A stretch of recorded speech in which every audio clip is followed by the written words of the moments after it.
Good evening all of you. आज मैं class 9th का 11 चैप्टर रसखान समझाने जा रही हूँ। पहले मैं आपको रसखान का जीवन परिचय बताऊंगी। हिंदी साहित्य के कृष्ण भक्त कवि रसखान का पूरा नाम सैयद इब्राहिम बताया जाता है और उनका जन्म 1548 ईस्वी के आसपास राजवंश से संबंधित एक संपन्न पठान परिवार में दिल्ली में हुआ था।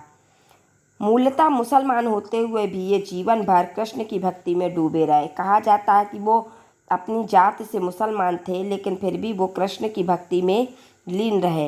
इनकी भगवत भक्ति को देखकर गोस्वामी विट्ठलनाथ जी ने इन्हें अपना शिष्य बना लिया और बचपन से उनका स्वभाव बड़ा प्रेमी था। बाद में यही प्रेमी स्वभाव ईश्वरी प्रेम में बदल गया। मतलब वो ईश्वर से प्रेम करने लगे कि उन्हें श्रीनाथ के मंदिर में कृष्ण के साक्षात दर्शन हुए। कहा जाता है कि वो इस तरीके से कृष्ण भक्ति में लीन हो गए थे कि उन्हें श्रीनाथ के मंदिर में कृष्ण के साक्षात दर्शन हुए। भगवान ने स्वयं आकर उन्हें दर्शन दिए। तभी से वे ब्रज भूमि में रहने लगे और फिर पूरे जीवन भर वहीं रहे। 1628 ईस्वी के आसपास इनका देहांत हो गया। इनकी कुछ प्रमुख रचनाएं थी। रसखान की 2 काव्य रचनाएं हैं, सुजान रसखान और प्रेम वाटिका। प्रेम वाटिका में प्रेम विषयक दोहे हैं तथा सुजान रसखान में कृष्ण प्रेम पर कवित्व और सवैये हैं। यानी कि प्रेम वाटिका जो उनकी थी उसमें प्रेम विषयक यानी प्रेम से भरे हुए दोहे थे और सुजान रसखान में कृष्ण प्रेम यानी कि किस प्रकार से उन्होंने कृष्ण से प्रेम किया और उनके कवित्व और सवैये थे। उनकी विशेषताएं थीं, उनकी भाषा की साहित्यिक विशेषताएं थीं कि रसखान की काव्य रचना का विषय है कृष्ण भक्ति। उन्होंने कृष्ण भक्ति पर अपनी काव्य रचना लिखी। वे कृष्ण से संबंधित प्रत्येक वस्तु पर मुग्ध हुए, यानी कि उन जो कृष्ण भगवान ने किया था या जिन जिन चीज़ों से वो प्रेम करते थे वो सारी चीज़ों पर वो रसखान जी मुक्त हो गए। और कृष्ण का रूप सौंदर्य, उनकी वेशभूषा, उनकी मुरली, उनकी खेलने की क्रियाएं पर उनकी अभिव्यक्ति का आधार है।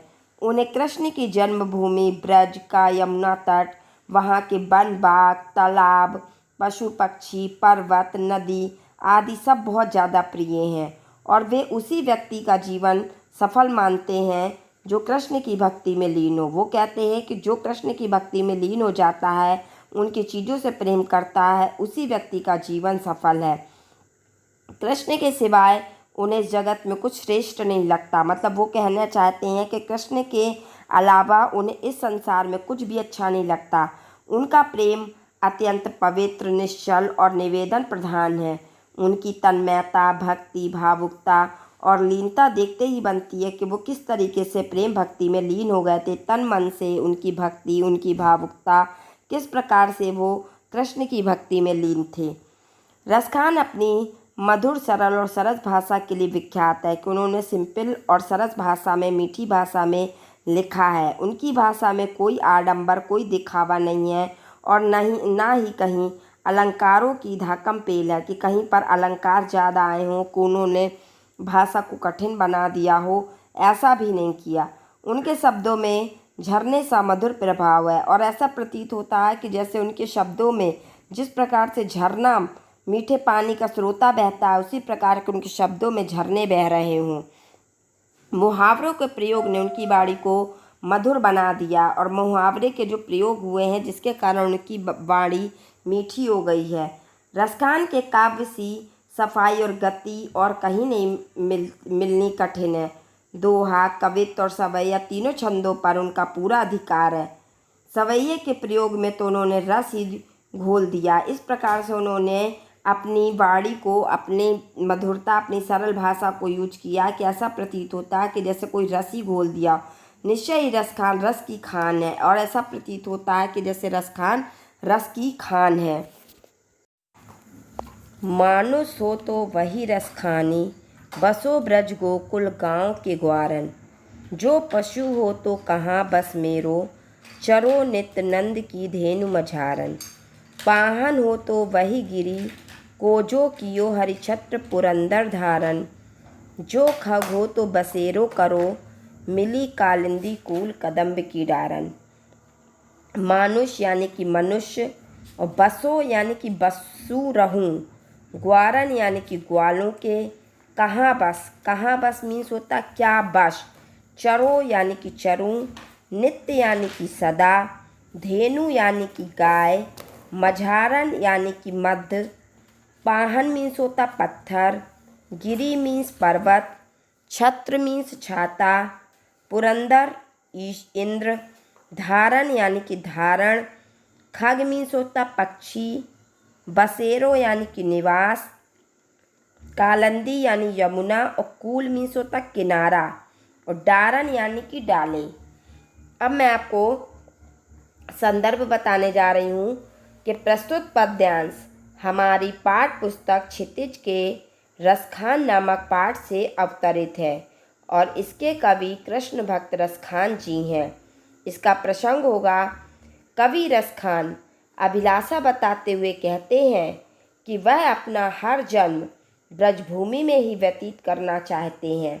अब मैं आपको इसका अर्थ बताने जा रही हूँ कि रसखान ब्रजभूमि के प्रति अनुराग प्रकट करते हुए कहते हैं, यानी कि रसखान जी ब्रजभूमि के प्रति अपना प्रेम प्रकट करते हुए कहते हैं कि यदि मैं अगले जन्म में मनुष्य बनूं तो गोकुल गांव के ग्वालों के बीच में रहूं। अगर भगवान मुझे अगला जन्म मनुष्य का दे तो मैं गोकुल गांव के जो ग्वाले हैं उनके बीच में मैं रहना चाहता हूं।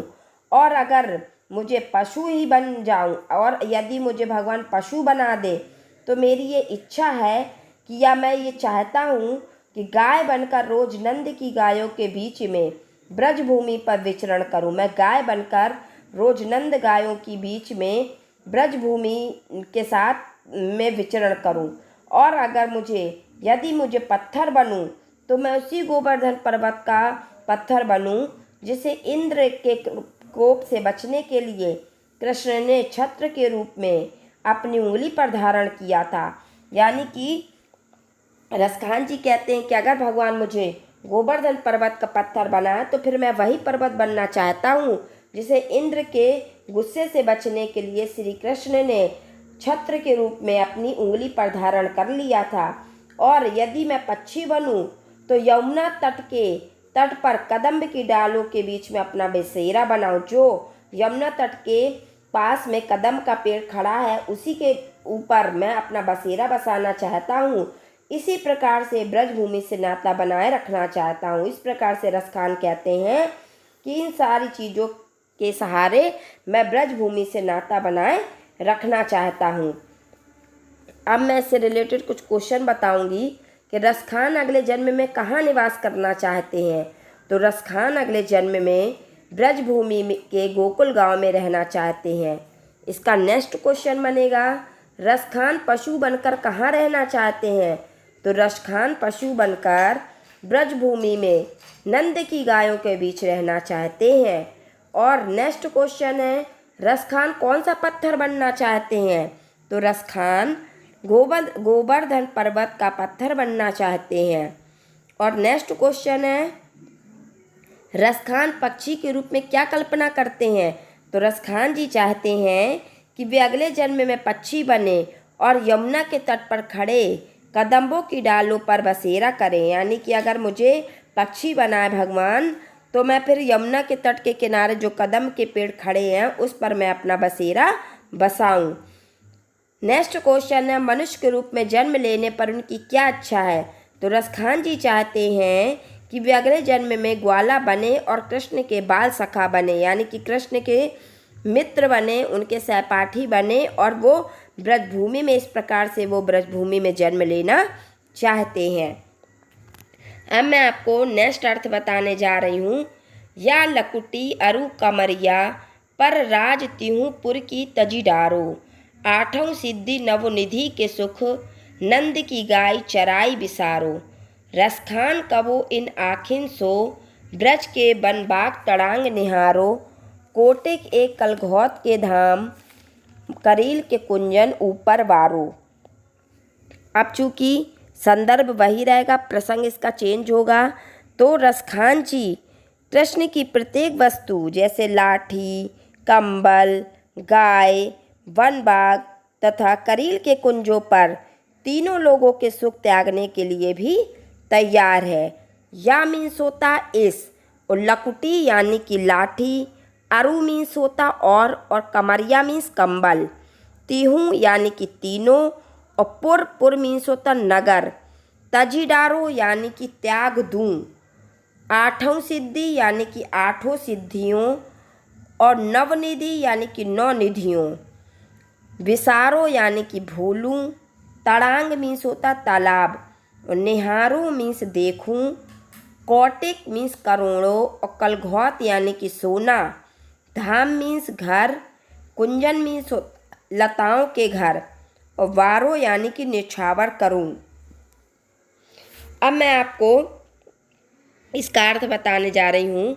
रसखान कहते हैं, मैं चाहता हूँ कि कृष्ण की लाठी और कंबल के बदले तीनों लोकों के राज्य को भी त्याग दूँ। यानी कि रसखान जी चाहते हैं कि अगर मुझे कृष्ण की लाठी और कंबल मिल जाए तो मैं उसके बदले में अपने तीनों लोकों के राज्य को भी त्यागने के लिए तैयार हूँ। नंद की गायों को चराने के बदले संसार की आठों सिद्धियों और कुबेर की नौ निधियों के सुखों को भी त्यागने के लिए तैयार है। जब से मैंने अपनी आँखों से ब्रज प्रदेश के वनों, बगीचों और तालाबों को देखा है और करील के घने कुंजों को देखा है, तब से मन होता है कि मैं इनमें निवास करने के लिए करोड़ों सुनहरे महलों को भी निछावर कर दूं। यानी कि रसखान जी कहते हैं कि मैं अपनी आँखों से ब्रज प्रदेश के वन, बाग, बगीचे, तालाब को देखा है और करील के घने कुंजों को भी देखा जहाँ पर कृष्ण भगवान अपनी रास लीला किया करते थे। तब से मेरा मन हो रहा है कि मैं इनमें निवास करने के लिए अपने करोड़ों सुनहरे महलों को भी त्यागने के लिए तैयार है। यानी कि मैं इन चीज़ों के बदले में अपने सारे सुख त्यागने के लिए तैयार हूँ। अब मैं इससे रिलेटेड कुछ क्वेश्चन बताऊँगी। कवि किस पर तीनों लोक निछावर करने को तैयार है? तो कवि कृष्ण की लाठी और काली कमली पर तीनों लोकों का राज निछावर करने के लिए तैयार है। नेक्स्ट क्वेश्चन बनेगा इसका कि नंद की गाय चराने के लिए कवि कौन कौन सा सुख त्यागना चाहता है? तो नंद की गाय चराने के लिए कवि आठों सिद्धियों और नवों निधियों का सुख त्यागने के लिए भी तैयार है। नेक्स्ट क्वेश्चन बनेगा कवि क्या देखने की इच्छा प्रकट करते हैं? कवि अपनी आँखों से ब्रज प्रदेश के वन, बाग और सरोवर निहारना चाहते हैं। नेक्स्ट क्वेश्चन है करील के कुंजों पर कवि क्या क्या देना चाहते हैं? तो रसखान जी कहते हैं कि करील के कुंजों पर मैं करोड़ों सुनहरे महलों को भी निछावर करने के लिए तैयार हूँ। नेक्स्ट वीडियो में मैं आपको पार्ट 2 समझाऊंगी जिसमें थर्ड और फोर्थ अर्थ होगा। आई होप कि आपको ये वीडियो समझ में आई हो। Thank you.